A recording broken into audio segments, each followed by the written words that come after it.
अस्सलाम वालेकुम। तो आज हमने प्रीवियस लेक्चर में क्या पढ़ा था? हमने पढ़ा था, पहले पढ़ी हमने वर्क, उसके बाद पढ़ा हमने पावर। जो प्रीवियस लेक्चर में हमने पढ़ा वो पढ़ा पावर।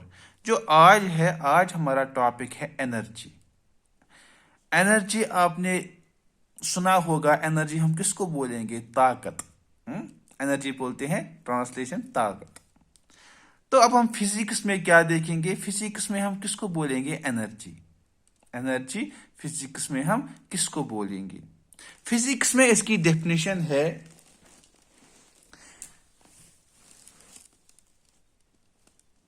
फिजिक्स में हम बोलेंगे कैपेसिटी और एबिलिटी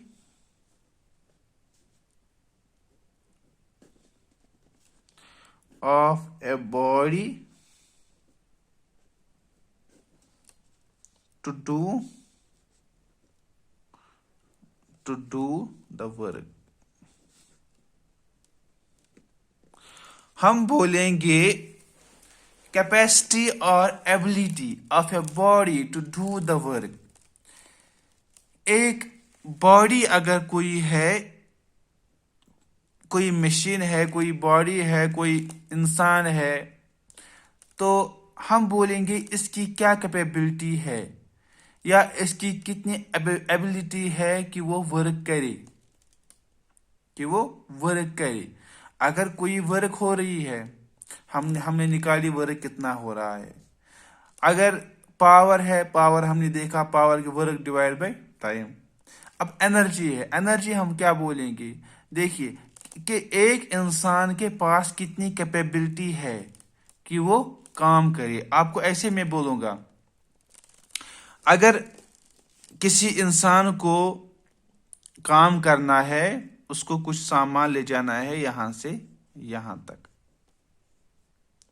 इसको सामान ले जाना है, ठीक। तो वहां पर एक बुजुर्ग इंसान है, एक ओल्ड मैन है, वो बेचारा कमजोर है, और मैं बोलूंगा इसके पास एनर्जी नहीं है इतनी कि ये काम करे, ये काम करे। तो मैं बोलूंगा नहीं, इसको मत बोलो ये काम। वहां पर एक यंग इंसान होगा, दूसरा तो यंग होगा, एक कोई बॉय या कोई, तो मैं बोलूंगा इसके पास है कैपेबिलिटी कि ये काम करे। That means he has energy, so that he can do the work to move the body from one position to another position। तो ओल्ड मैन के पास ये कैपेबिलिटी नहीं है कि वो ये काम करे। दैट मीन्स उसके पास ये एनर्जी नहीं है। यंग जो होगा, जो जिसके पास ताकत होगी, जो हिम्मत वाला होगा, तो उसको हम बोलेंगे ही हैज कैपेबिलिटी और he has ability to do the work और to move the body from one position to another position. That means this old man has less energy and young person has more energy। Energy क्या है? जब इसके पास energy होगी तभी वो काम कर सकता है ना। अगर हमें कोई काम कराना है, कोई लेबर आता है, वो बोलता है मैं ये काम करूंगा। कोई लेबर आता है, फॉर एग्जांपल हमें घर पर कोई काम है, तो हमें फर्नीचर लाना है अंदर, या कुछ सामान उधर से इधर करना है। कोई लेबर आता है जो बेचारा कमजोर है, तो हम बोलते हैं ये बेचारा कमजोर है, इसके पास एनर्जी नहीं है, तो he has not capability to do the work. तो कोई दूसरा लेबर आता है, वो हिम्मत वाला होता है, ताकत वाला, तो हम बोलते हैं ही हैज एनर्जी, इसके पास ताकत है, इसके पास एनर्जी है। That means he has capability to do the work, he has capability to do the work. आपको आया समझ? दैट मीन्स इसी तरह से हम एनर्जी को क्या बोलेंगे? एनर्जी को हम बोलेंगे कैपेबिलिटी और ability of a body to do work. कि एक बॉडी में या एक पर्सन में या एक मशीन में कितनी कैपेबिलिटी है कि वो एक काम करे, उसको हम बोलेंगे एनर्जी। जब उसको कैपेबिलिटी होगी, दैट मीन्स उसको एनर्जी है, इसको एनर्जी है। जब इसको कैपेबिलिटी एनर्जी नहीं होगी तो इसको कैपेबिलिटी नहीं होगी काम करने की, वो कैसे करेगा काम जब उसको एनर्जी ही नहीं है। तो अगर एनर्जी होगी तभी हम बोलेंगे ये काम कर सकता है, तभी हम बोलेंगे ये काम कर सकता है। देखिए समझने की बात है, एनर्जी वर्क तो हो, हमने वर्क हो रही है, हमने कैलकुलेट किया वर्क कितनी है। अब ये वर्क कौन कर सकता है, अब ये वर्क कौन कर सकता है, जिसको एनर्जी होगी, जिसको एनर्जी होगी। दैट मीन्स एनर्जी किसको हम बोलेंगे फिर, कैपेबिलिटी, कौन कितना काम कर सकता है। फॉर एग्जाम्पल किसी का हम बोलते हैं स्टेमिना, किसी के पास स्टेमिना है कि वो कंटिन्यू 4 आवर्स तक काम करेगा, 4 आवर्स तक काम करेगा। और दूसरे के पास उतना स्टेमिना नहीं है, वो जल्दी थक जाता है, वो जल्दी थक जाता है, वो 1 आवर काम करेगा, 1 आवर काम करेगा। तो उसका मतलब इसके पास कैपेबिलिटी ज्यादा है। That means he has more energy, he has less energy. यहां पर हमने पढ़ा था पिछली बार पावर, पावर क्या होता था, वर्क डन डिवाइड, वो रेट था। उसके पास ये नहीं था कि कितने में करेगा, रेट कितना तेज करेगा। पावर क्या था, आपको कंफ्यूज नहीं होना है पावर और एनर्जी में। पावर था ये कितना तेज काम कर रहा है, किस रफ्तार के साथ कर रहा है, at what rate he is doing work. और एनर्जी क्या है, कैपेबिलिटी, इसके पास कितनी कैपेबिलिटी है। इसमें रेट का, टाइम का कंसेप्ट नहीं है, इसके पास है कितनी कैपेबिलिटी। कैपेबिलिटी अगर हम बोलेंगे एक इंसान है, ये 4 किलोमीटर कंटिन्यू चल सकता है, 4 किलोमीटर, ये ए है कोई पर्सन, तो ये 4 किलोमीटर कंटिन्यू चल सकता है। अब दूसरा बी, दूसरा पर्सन है, ये 10 किलोमीटर कंटिन्यू पर चल सकता है। एक आदमी है ए, ये 4 किलोमीटर कंटिन्यू चल सकता है। दूसरा है बी, ये 10 किलोमीटर कंटिन्यू चल सकता है। तो हम क्या बोलेंगे, इसके पास जो 10 किलोमीटर कंटिन्यू चल सकता है, इसके पास ज्यादा एनर्जी होगी, इसके पास ज्यादा एनर्जी है as compare to a who is travelling only 4 kilometres continuously, who is travelling only 4 kilometres. तो इसी तरह से हम क्या बोलेंगे, अब वर्क, ये एनर्जी, एनर्जी है किस में कितनी कैपेबिलिटी है काम करने की, किस में कितनी कैपेबिलिटी है, ओनली कैपेबिलिटी। तो आई होप आपको ये समझ आ गया होगा कि डेफिनेशन हम एनर्जी समझने, पहले समझना है कि एनर्जी हम किसको बोलेंगे, पहले समझना है। उसके बाद मैथमेटिक्स आएगा, क्या आएगा वो तो उसके बाद है। पहले समझना है कंसेप्ट। वर्क डन क्या है, वर्क डन है फोर्स कितना अप्लाई हो रहा है और डिस्टेंस को वर्क हो रही है, उस टाइम तो वर्क हो रही है, तो हम बोलेंगे वर्क कितनी हुई, इतनी हुई। ठीक। अब है पावर, किस रफ्तार के साथ वर्क हो रही है। अगर वर्क हो रही है किस रफ्तार के, तेज हो रही है, स्लो हो रही है, वो बोलेंगे हम पावर। तो तीसरा हो गया एनर्जी, कैपेबिलिटी। एक इंसान में या एक मशीन में कितनी कैपेबिलिटी है कि वो काम करे। कोई पर्सन 4 किलोमीटर चल रहा है, कोई 10 किलोमीटर चल रहा है। और आपने बॉक्सिंग देखी होगी, वहां पर क्या होता है, स्टेमिना होना चाहिए, स्टेमिना होना चाहिए, इंसान जल्दी थकना नहीं चाहिए। अगर किसी को खेलना है फॉर एग्जाम्पल 10 मिनट्स तक या हाफ आवर तक, कोई 10 मिनट्स में ही थक जाता है, कोई 10 मिनट्स में ही थक जाता है। अगर वो खेलेगा, उसका स्टेमिना कम है तो वो थक जाता है, हम बोलते हैं इसका स्टेमिना ही नहीं है। तो दूसरा है वो 30 मिनट्स तक खेल सकता है कंटिन्यू, तो हम बोल में इस he has more stamina than first body. That means इस वाले के पास ज्यादा एनर्जी होगी इस वाले से, ये इस वाले को ज्यादा एनर्जी होगी। तो इसी तरह से हम कोई हजारों एग्जाम्पल है, तो आई होप आपको समझ आ गया होगा मैं क्या कहना चाहता हूं कि कैपेबिलिटी हम किसको बोलेंगे, किसमें ज्यादा एनर्जी है, किसमें कम एनर्जी है। दूसरी एग्जांपल मैं दूंगा, अगर कोई पर्सन है ए और ये उठा रहा है लोड कितना, 10 न्यूटन लोड। दूसरा है बी, ये उठा रहा है 20 न्यूटन लोड फॉर एग्जाम्पल। तो ये उठा रहा है 10 न्यूटन लोड, ये उठा रहा है 20 न्यूटन लोड और ले जा रहे हैं सेम डिस्टेंस पर। ये भी ले जा रहा है 1 किलोमीटर तक, ये भी ले जा रहा है 1 किलोमीटर तक। तो हम क्या बोलेंगे यहां पर, हम बोलेंगे ये ज्यादा लोड उठा रहा है इससे, that means he is doing more work,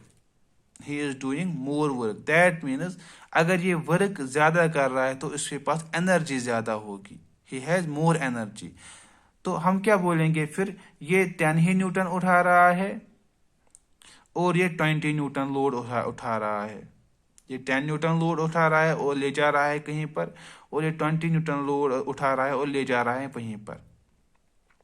तो जो 20 न्यूटन वाला ये वर्क कर रहा है ज्यादा, क्योंकि वर्क किसके बराबर है, फोर्स इंटू डिस्टेंस। तो फोर्स ज्यादा है, वर्क ज्यादा होगी। तो फोर्स, ये वर्क ज्यादा कर रहा है, जब ये वर्क ज्यादा कर रहा है तो हम बोलेंगे ये इसके पास एनर्जी ज्यादा है। तो हम ये भी बोल सकते हैं आपके कौन कितना वर्क करेगा,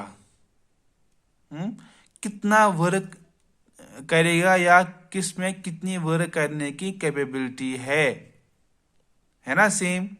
कौन कितना वर्क कर रहा है, कोई कम वर्क कर रहा है तो एनर्जी कम है, कोई ज्यादा वर्क कर रहा है तो एनर्जी ज्यादा है। तो हम बोलेंगे या बोलेंगे हम कौन किस बॉडी में कितना वर्क करने की कैपेबिलिटी है, उसको भी हम बोलेंगे एनर्जी को। चाहे हम लोड की बात करें, डिस्टेंस की बात करें, क्या करें, तो सिंपली आपको रखना है कैपेबिलिटी कितनी होगी एक बॉडी में ताकि वो काम करे, कैपेबिलिटी कितनी होगी एक बॉडी में ताकि वो काम करे। तो उसका मतलब है किस बॉडी में कितनी कैपेबिलिटी है, कौन कितना काम कर सकता है, उसी हिसाब से उसको इतनी एनर्जी है। तो अब हम बोलेंगे यूनिट क्या होगा एनर्जी का। देखिए वर्क क्या है, वर्क है फोर्स इनटू डिस्टेंस। और एनर्जी क्या है, एनर्जी है किस बॉडी में कितना कैपेबिलिटी है वर्क करने की, कौन कितना वर्क कर सकता है। दैट मीन्स वो भी एनर्जी में भी मेन चीज है वर्क, कौन कितना वर्क कर सकता है, इसमें भी वर्क ही हो रहा है। वहां पर सिर्फ ये फर्क है, वहां पर सीधे वर्क हो रही है, हम वर्क कैलकुलेट कर रहे हैं। यहां पर ये बोल रहा है ये कितना वर्क कर सकता है, तो वर्क तो दोनों में आ गया ना। तो उसका मतलब ये है कि इन दोनों का यूनिट जो है वो सेम होगा, ये बस इसमें हम बोलते हैं सीधे वर्क, इसमें हम बोलते हैं कितना काम कर सकता है, कितना वर्क कर सकता है। तो यूनिट इन दोनों का सेम है। यूनिट होगा इसका SI यूनिट में होगा जूल और CGS यूनिट होगा अर्ग,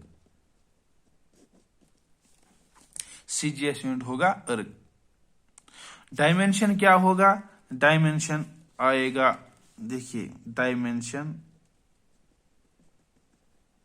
डायमेंशन आएगा इसका वही जो वर्क का है। वर्क में हमने देखा डायमेंशन क्या था इसका, M1L2T-2 देखा था हमने हमने निकाला था वर्क में, तो आपको ये याद होगा। तो यहाँ पर भी वही डायमेंशन है जो वर्क का था, M1L2T-2। अगर किसी ने ये नहीं देखा तो प्रीवियस लेक्चर मेरा देख सकता है, तो वहां पर लिखा है यूनिट्स एंड डायमेंशंस, तो वहां पर मैंने निकाला है कैसे हम डायमेंशंस निकालेंगे इसकी। दैट मीन्स जो इसका यूनिट है वो भी सेम है, जो यूनिट है वर्ग का, और इसका डायमेंशन भी सेम है जो डायमेंशन है वर्ग का, कोई डिफरेंस नहीं है।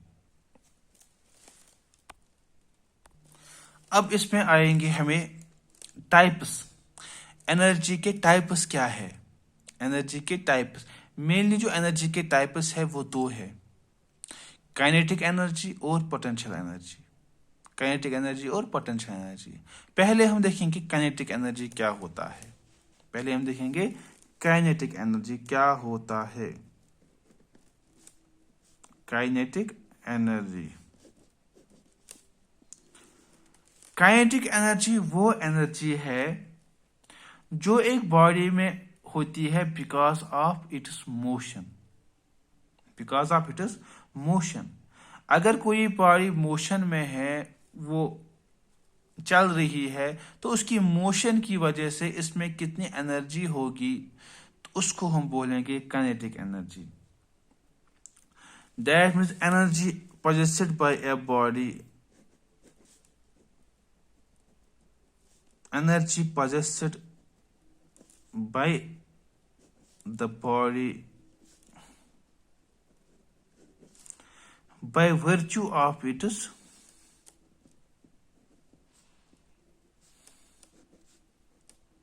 motion। एनर्जी कितनी होगी बॉडी में because of by virtue of motion. Motion की वजह से कितनी एनर्जी उसमें होगी। फॉर एग्जाम्पल हम बोलेंगे विंड मिल की एग्जाम्पल हम लेंगे। विंड मिल क्या होता है? ऐसे बनाया होता है हमने विंड मिल, और इसमें ऐसे ब्लेड्स होते हैं, ठीक। तो यहां से आ जाती है विंड, हवा जब आ जाता है यहां से, जब विंड आ जाती है तो विंड आती है यहां से इन सम, इसमें बहुत सारी ये वेलोसिटी होती है, विद सम वेलोसिटी आ जाती है ये। तो जब ये वेलोसिटी के साथ आ जाती है और इस विंड मिल के ब्लेड्स के साथ टकरा जाती है, तो उस जो इसमें काइनेटिक एनर्जी होगी बिकॉज ऑफ इट्स मोशन, जो इसमें एनर्जी होगी बिकॉज ऑफ इट्स मोशन, वो एनर्जी कन्वर्ट हो जाती है इसमें, और ये रोटेट करने लगता है। और ये रोटेट कर, इसके जो ये ब्लेड्स होते हैं ये रोटेट करने लगते हैं। जब ये रोटेट करने लगते हैं तो नीचे हमने एक मैकेनिज्म बनाया होता है, मशीनें लगी हुई होती हैं जिसकी वजह से ये काम करता है फिर। लेकिन मेन क्या है हमें समझना है, विंड आती है यहां से जिसमें मोशन होती है और वेलोसिटी के साथ आ जाती है with large amount of velocity.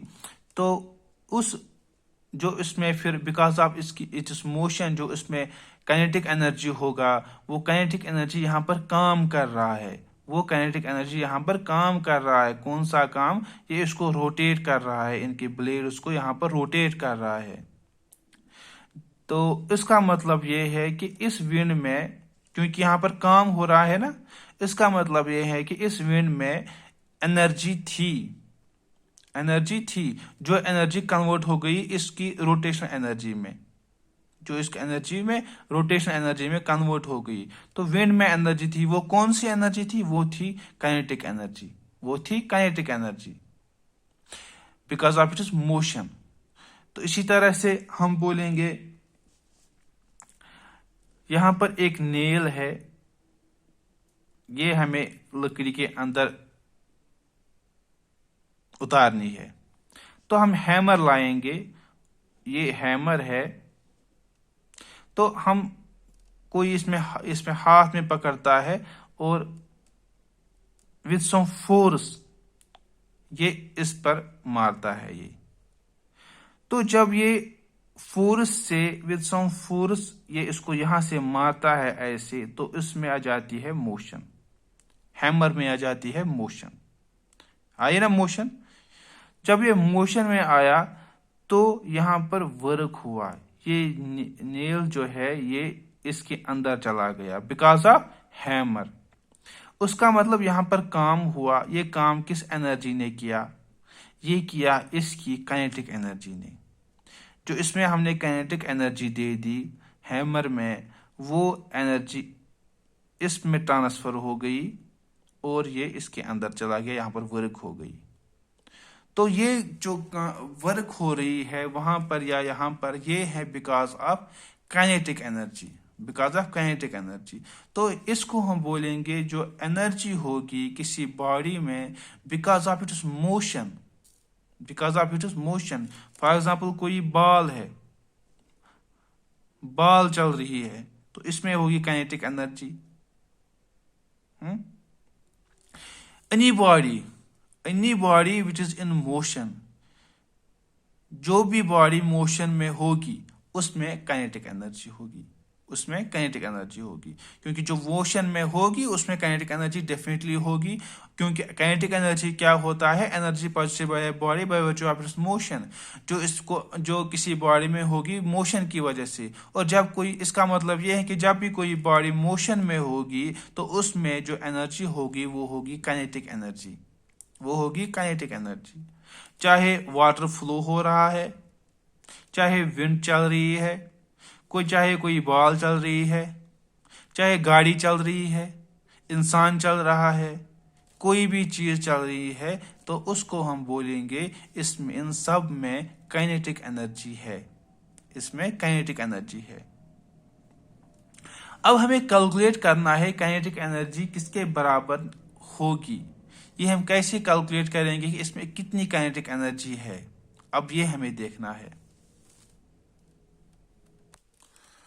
लेकिन जो ये कैलकुलेशन है ये हम इस टाइम नहीं करेंगे। इस टाइम आपने ये कंसेप्ट समझ लिया कि एनर्जी किसको हम बोलेंगे और काइनेटिक एनर्जी किसको हम बोलेंगे।